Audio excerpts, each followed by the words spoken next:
The next speaker is Paolo Navalesi. You've seen him already. He's coming up with a bag hanging out of his mouth. Is that right, Paolo? And he's going to talk about monitoring of patient ventilator asynchrony. And I think obviously patient ventilator asynchrony is important when we talk about NAVA, we talk about the ICU. And I don't know if Paolo's going to get this, but in the discussion, the question is, how important is it? Is it a marker of severity, underlying severity, or is it something that if we can change, we improve outcome? And Paolo, I don't know if you're addressing that, but certainly the panel should address that question because that's a critical question, it seems to me. Paolo. Excuse me. So patient ventilator asynchrony. We followed Christer's presentation and realized that this is an issue. And the point is that we maybe have to clear up our minds on what asynchrony means. Okay, this is the tracing of a, so to speak, normal postoperative patients under pressure support ventilation from top to bottom, flow tracing, airway pressure tracing, and transdiaphragmatic pressure. For those among you who are not familiar, what we do, we put a catheter in the esophagus, one in the stomachus, and the differential pressure between the two is the pressure exerted by the diaphragm during inspiration, which is this. So, if you look at this tracing, the yellow bars indicate the point at which the patient starts his effort. Then the green dotted line indicates the point at which the support by the machine starts. And the other way around, here we reach the peak activity of the muscle, and here the ventilator switch off to expiration. So if you look at these, beside small time lags, which are part of the game, the synchrony between the patient and the ventilator is pretty good. Now, same ventilator and a different patient, this is a COPD patient, and same type of tracings, you see that now there is a huge time lag both at the beginning of the breath. So the machine delivers support much later than the patient starts his effort. And on the other way, the patient ends his inspiratory activity well before then the ventilator stops. So what is this? Is this asynchrony? Well, we might define this asynchrony. However, when we define asynchrony in general, we consider those situations in which the patient and the ventilator are completely out of phase. So we might consider this as an dysynchrony, but it's not a complete asynchrony. And in fact, in general, we refer to asynchrony for wasted inspiratory effort. When the situation I showed you before worsens a bit, you get this condition where, in this case, I use esophageal pressure. Each negative swing is a patient effort. And you see that when we increase the support, the patient and the ventilator are not in phase, are completely mismatched. So the number of effort exerted by the patient is double than those assisted by the ventilator. And as Christer mentioned, there is increasing awareness that this problem, this issue of the asynchrony is probably not only a pleasure for physiologists of mechanical ventilation, but something that is in some way related to the outcome. Art mentioned the problem. We don't know today whether this is the cause or this is a marker of a problem.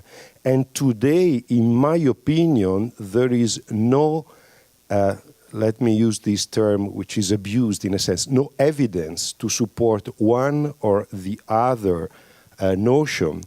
What we know is from further studies that duration of mechanical ventilation and eventually rate of tracheotomy, which are, of course, combined outcome variables, are significantly longer, higher in those patients who show asynchronies. Now, the point now is if asynchronies exist and if they are clinically relevant in some way, how do we recognize them? And many researchers and myself, I mean, I put them, myself in the crow, we believe that looking at the tracings displayed in each ICU ventilator, flow, airway pressure, volume, we are able to detect asynchronies in many, I would say most of the cases. Look here, for instance, here we have probably an asynchrony in the course of the ventilator assistance. Here we have another asynchrony, which is a missed ineffective effort. And nevertheless, although probably feasible, there must be something wrong with the concept that by observing the ventilator we can easily detect the presence of asynchrony.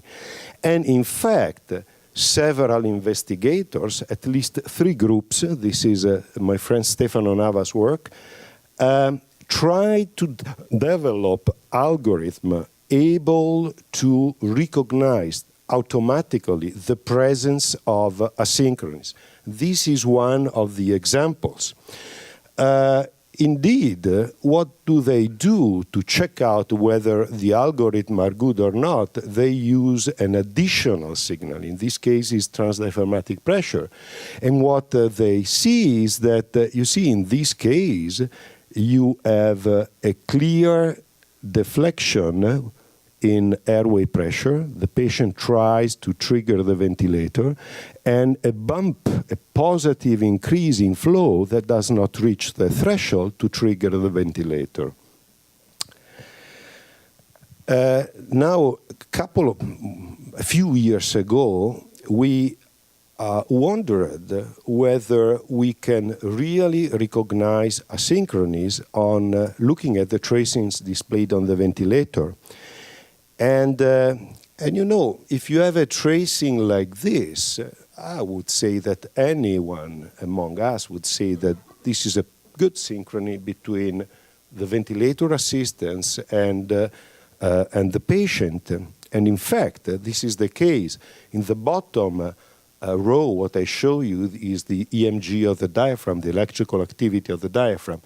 So in several cases, I mean, looking at the tracings is enough. However, we evaluated this aspect in a bit more in detail.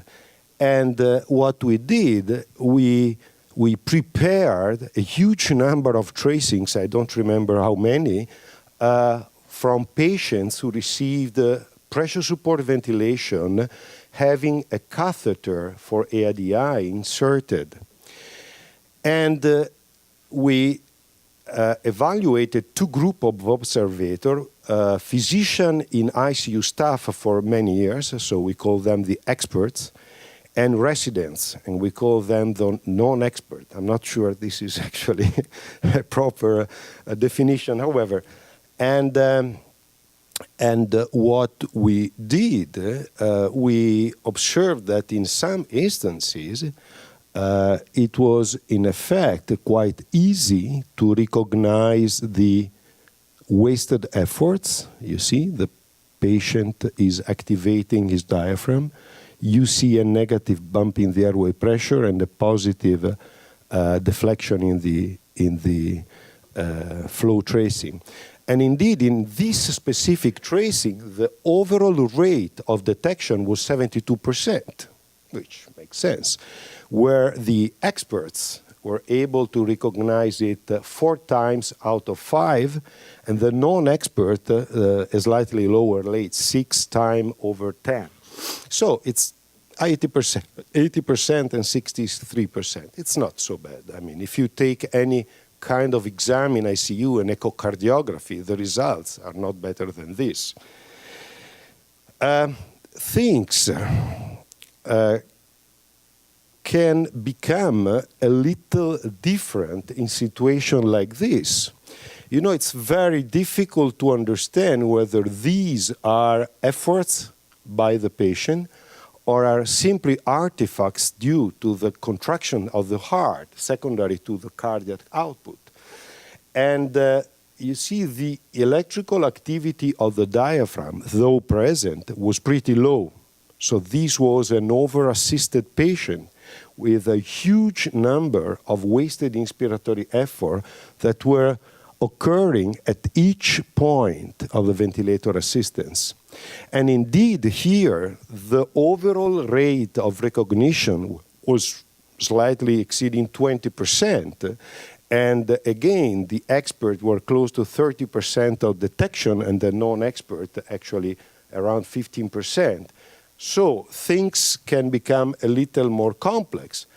And here, I mean, this patient is completely driven by the ventilator. This is a full auto trigger, and only a few number of observers was actually able to recognize it. Now, you may say that in my ICU they are not very good, which is possible, but I don't know. I guess the group is pretty focused on mechanical ventilation, so I don't expect them to be so bad compared to the average ICU physician. But when it comes to something like this, I would bet that none of you, without the bottom tracing, would recognize that 1, 2, 3, 4 attempts of effort by the patient were present. The point being that when there is a complete mismatch between the neural and the mechanical output of the diaphragm, when the neural and the mechanical signal are totally uncoupled, there is no chance for you to detect what is going on. And indeed, no one was able to recognize asynchronies in this specific tracing. As you probably saw, one of the authors of this paper was Art Zlatsky, and he had this idea, which I believe is excellent. We'll see in 1 year what we will get. So if you go to the paper, you will find this web address. If you connect to this website, you will be able to analyze the same tracings that were analyzed by the observer in that study. You will, it's anonymous, so you're not going to be judged by anyone, and you will receive your score. And so you will be able to define whether my colleagues are very poor in terms of recognizing the problem, or if they are on average, which I believe is probably the whole idea. In this study, we had a few interesting observations that overall confirm previous results, which is that the higher the level of pressure support, the higher the prevalence of asynchronies. But interestingly, the higher the asynchrony, the lower the ability to detect them by the observer. And same problem reversed for the EIDI level. We defined this threshold below and above 7 microvolt. The lower the activity of the diaphragm, the higher the prevalence and the lower the ability to detect it. And also, we found that the higher the tidal volume, the higher the incidence of asynchrony, and the lower the percent of observer able to detect it. So it seems that when you have higher volume, lower ADI, higher support, you increase the number of asynchronous events and you decrease the chance to see them by observing the waveform on the ventilator.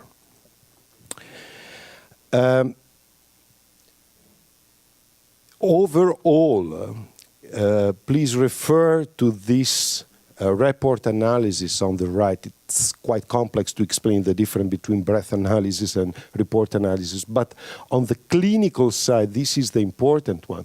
The sensitivity of the expert group did slightly exceed 60%, while the non-expert, the resident, were below 50%. And specificity was 76 and 75%, so not so different between the two. However, these differences were not significant between those two groups, meaning that the ability to recognize asynchronies, looking at the conventional tracing of the ventilator, is not a disaster, but it's not as good as we probably believed before the study was completed. And again, I would suggest you to go to the website and try to see what your performance is. So I have 5 minutes left. I would like to spend a few words on the mechanisms leading to asynchrony. And in the second presentation I will have in the morning, I will talk about sedation, which is an issue quite interesting. In this case, I want to show you a representation of what happens when we breathe. So from the brainstem, we have signals that flow through the nerves.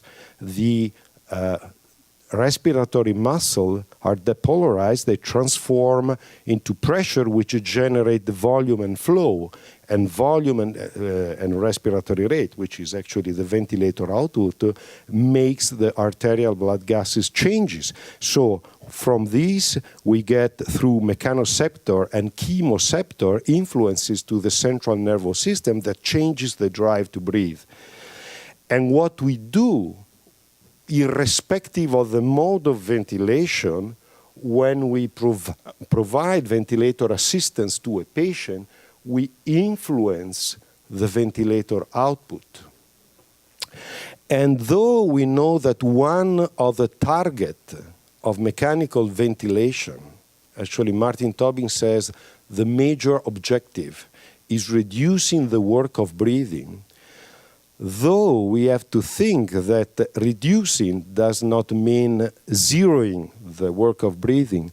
And in this underestimated and excellent work published in Chest many years ago, we clearly show that increasing the level of pressure support, we progressively decrease the patient work of breathing down to a limit where the work is almost nihil.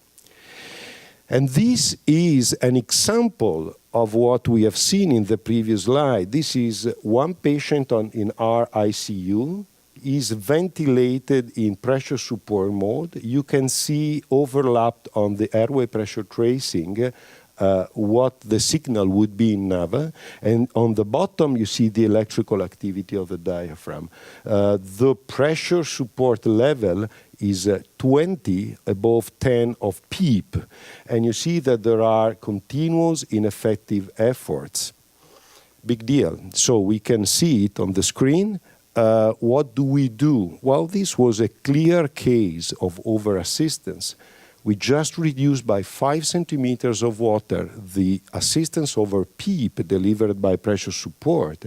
And what you see is that now the ventilator rate of cycling and the electrical activity of the diaphragm are perfectly in phase.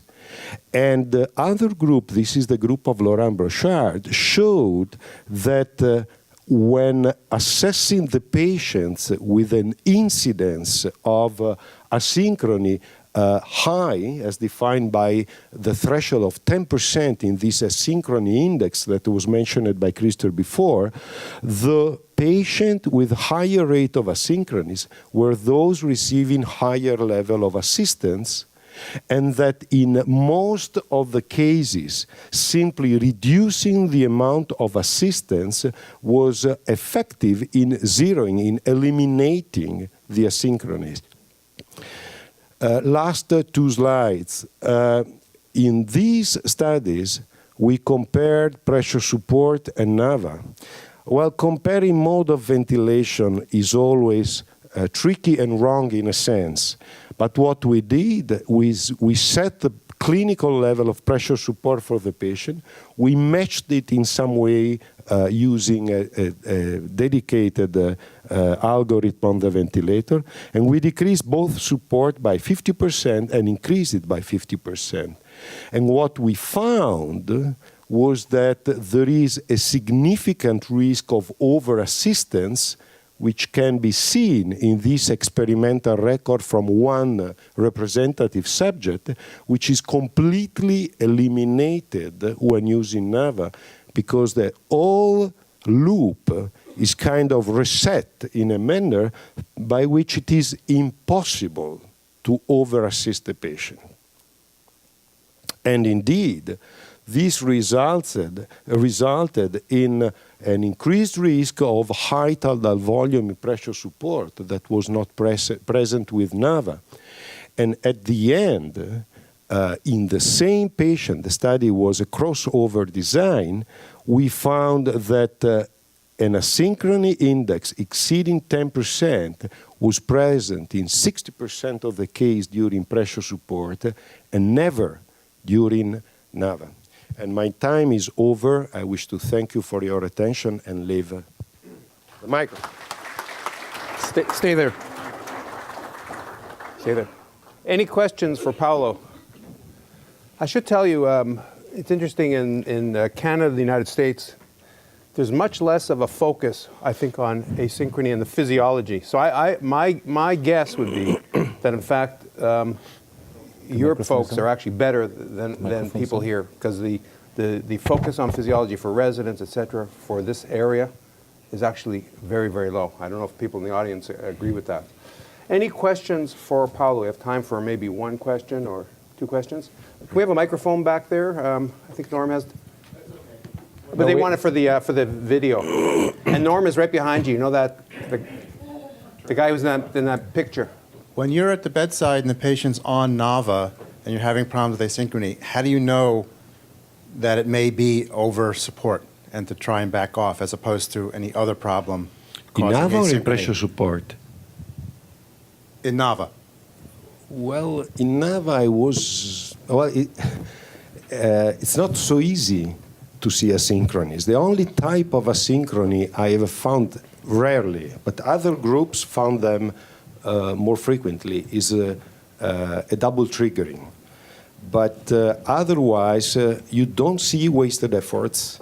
You don't see this out of phase between activity of the diaphragm and airway pressure. What I showed you were tracings taken from patients with the ADI catheter ventilated in pressure support mode. So it was just monitoring. That was not NAVA. I didn't show much on NAVA in this presentation. Mostly was related to the conventional mode of ventilation with a monitoring device, which is the catheter.